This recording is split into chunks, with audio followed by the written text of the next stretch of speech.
I think that in this world of parity, where you and I struggled to figure out who our top four would be in the middle of the season in the playoff on Tuesday, we are convincing ourselves that Michigan or Florida State or Oregon or Washington, who, by the way, has struggled with terrible teams the past 2 weeks, barely beating Stanford on Saturday, can be the team this year to win a national championship. I think that we have convinced ourselves that Georgia, for whatever reason, is vulnerable as a result of not having Brock Bowers. They play some grab ass, and they're not as motivated or the complete version of itself as they were last year. And then I go to Jacksonville, and I fly, and I'm in the stadium, and I'm watching the game, and I go into the stadium thinking, well, this could be a close game. Like if Florida shows out, maybe, Graham Mertz is better than we thought he was, and I thought he still has had a respectable season considering what we thought he was going to be. And they just didn't have a chance. It was like JV versus varsity. And it's just not uncompetitive. Competitive. Yeah, and it's like that's exactly how it felt when Tennessee played Georgia last year, where you have a team, and I'm not saying that Florida is as nearly as good as Tennessee was a year ago, but Georgia plays these other teams, and these other teams are like being bullied. It's hopeless. Yeah. And it got me thinking that as we continue into this podcast, and we will continue, for everybody else, as we go into the playoff discussions this week, I like Florida State. I think they're a really great team. I like what I've seen in spurts from Ohio State, and I've seen, Oregon. I really like what they're doing.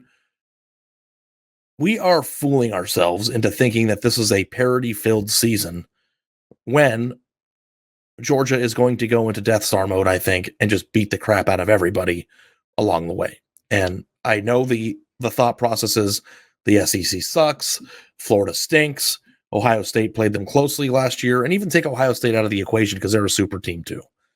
I don't think that a team that is not built the way that Georgia is, regardless of what the transfer portal is telling us about the 247 Sport composite rankings, I don't think we're advanced into the portal era enough for that to be neutralized. Georgia is my national champion. Maybe I'm overreacting. Am I overreacting? I'm torn because I want to know, are we giving Georgia too much credit when they screw around with South Carolina and they're down double digits at half? And they screwed around last year multiple times. I know, but I'm just saying, when they do that and we just say, they're not focused, like, they're not really invested, are we giving them too much credit? That's my only question. Are those warts or are those that's what we thought coming into the week, and then I watched today's game and I was like, oh yeah, that's what it looks like.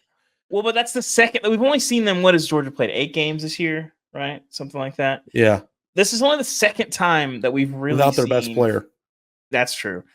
That we've seen like a focused Georgia, like, oh, that's a national champion, like that's the best team in the country.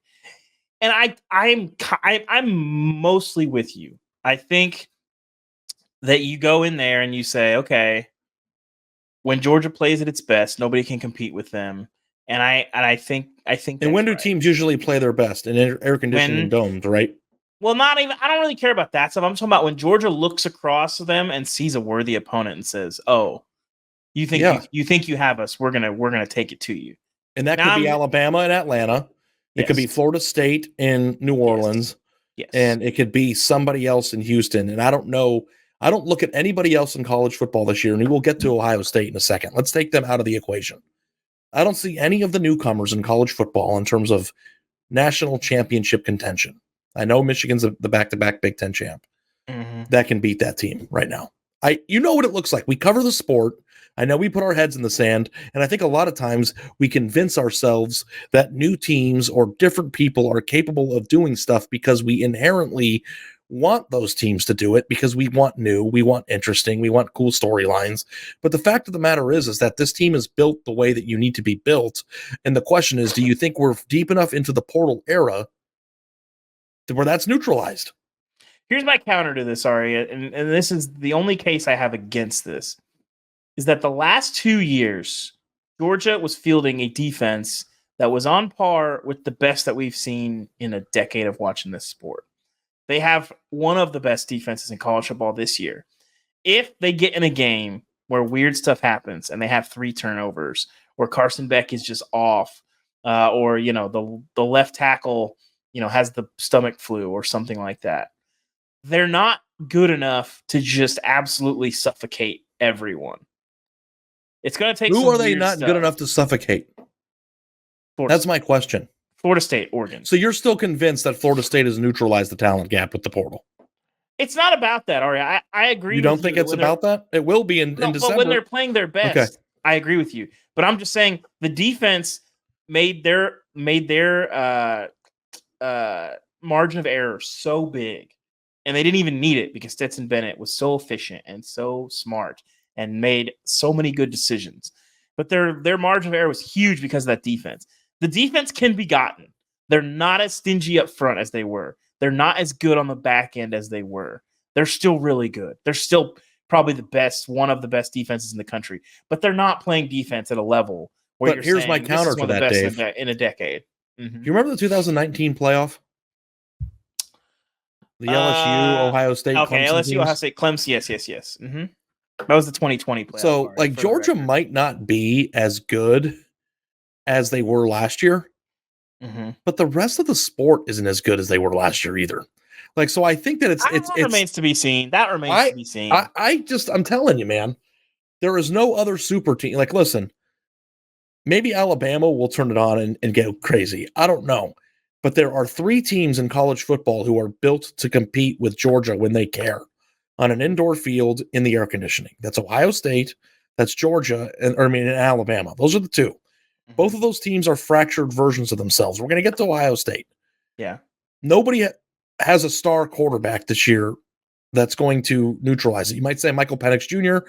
I have my questions about whether or not they're even going to get there.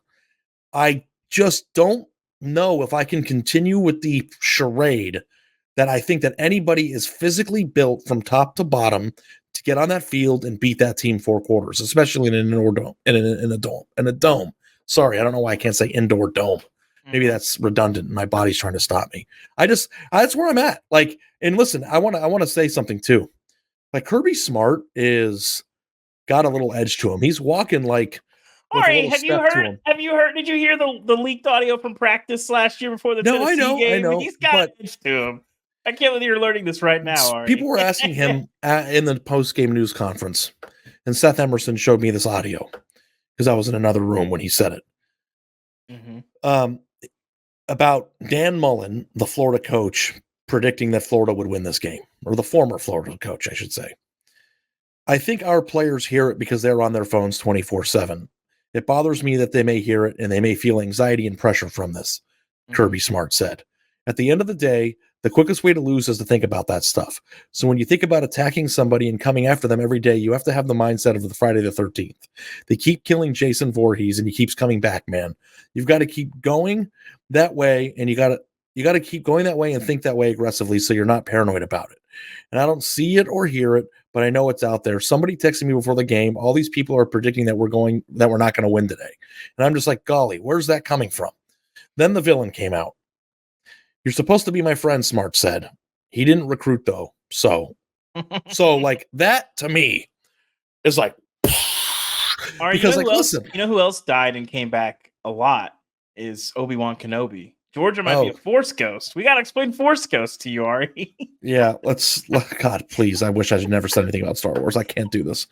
And listen, with the Star Wars thing, I know I'm the weird one. I know everybody likes it. I just don't like that stuff. But then it kind of brought me back to earth a little bit because Florida is in this predicament that they're in, where they need Billy Napier to build it brick by brick back up because they had a coach previously who wasn't as concerned with recruiting as he needed to be. Mm-hmm. And the difference in this game was what? That one team had all the good players and one didn't. And it's just there are a lot of very good football teams out there this year who don't have the dudes. And Florida State has Jared Verse. They have Jordan Travis. They have Keon Coleman. They've got Johnny Wilson. I know those guys are transfers.